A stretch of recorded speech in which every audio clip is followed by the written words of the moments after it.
Welcome back to Diligent Canine, and in this video I'm going to teach the down, or how to teach your dog to down. And similar to teaching the sit, we can use either an aversive such as a pinch collar, or we can lure with a reward such as food. I also want to point out that teaching a dog to lay down is important to teach the dog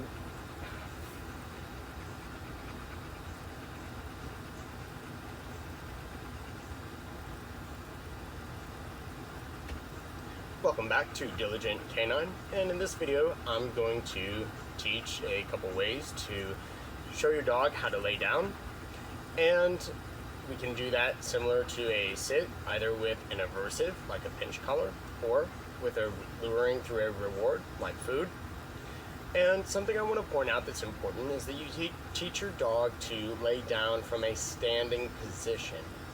And this isn't too critical if you just have a pet dog that you simply want to lay down, but sometimes if you teach a dog to lay down from a sitting position, they get kind of lazy with it. So they will sit first, their rear will touch, and then they'll sort of like walk forward. And what happens then as you progress in your training is that when the dog lays down, he creeps forward, kind of like you saw that little movement there when Dean readjusted.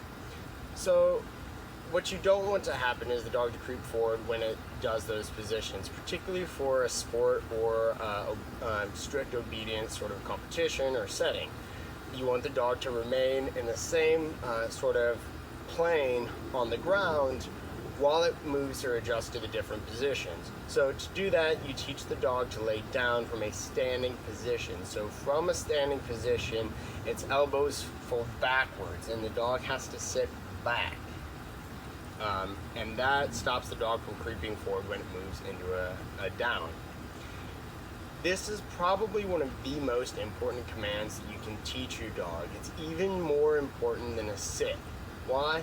Because laying down is naturally a somewhat submissive position. So from a sit, it's really easy for a dog to spring into position, or to jump or lunge towards something that you don't want it to. So in other words, a sit might not be a strong enough prevention if you see danger coming down the sidewalk or down the aisle of a store or something like that. So teaching your dog to down is very important because it takes a little longer and more energy for them to get up. It's a naturally somewhat submissive position.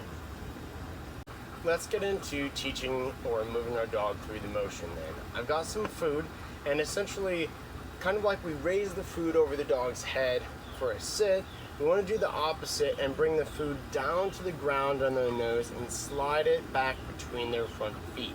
So Dean obviously knows how to lay down already, but some problems you might run into are the dog backing up or creeping forward towards the food, and this is just something that you might have to play with a little bit.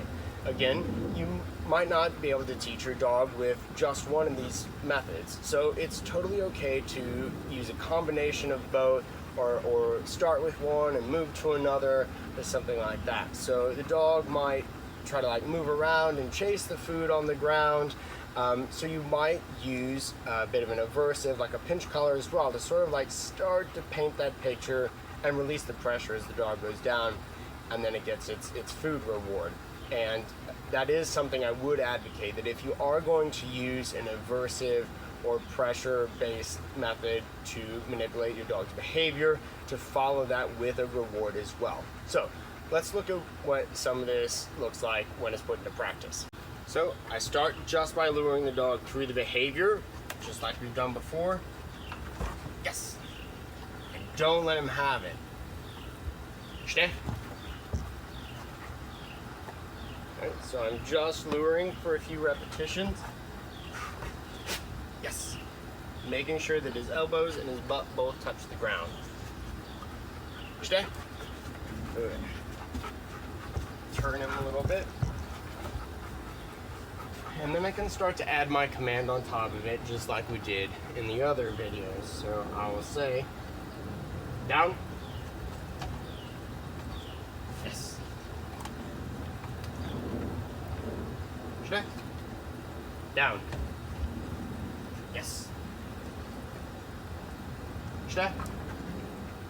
And then eventually, oh, stay. I just give the command.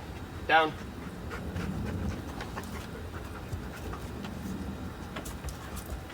Yes.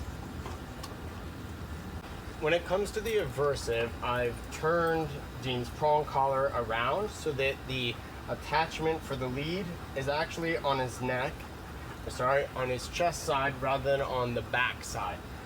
This is because I want to apply pressure downward rather than when I'm steering the pressure back towards me for a recall or when we're walking or something like that. So, check. Good. Again, I'll bring him down. Yes.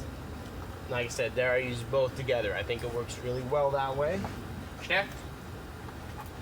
Back him up, make sure you guys can see it all.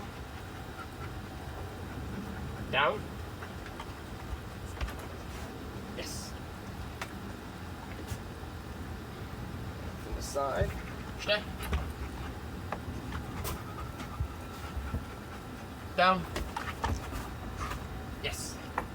So I barely had to pull it all. It really does not take very much pressure. So do not be mistaken. I'm not cranking or hurting my animal. It's very, very slight pressure. Literally the minimal effective dose. I barely, I mean, like you would pull a little string or something. So that is how you or I rather have taught. I said to my dog.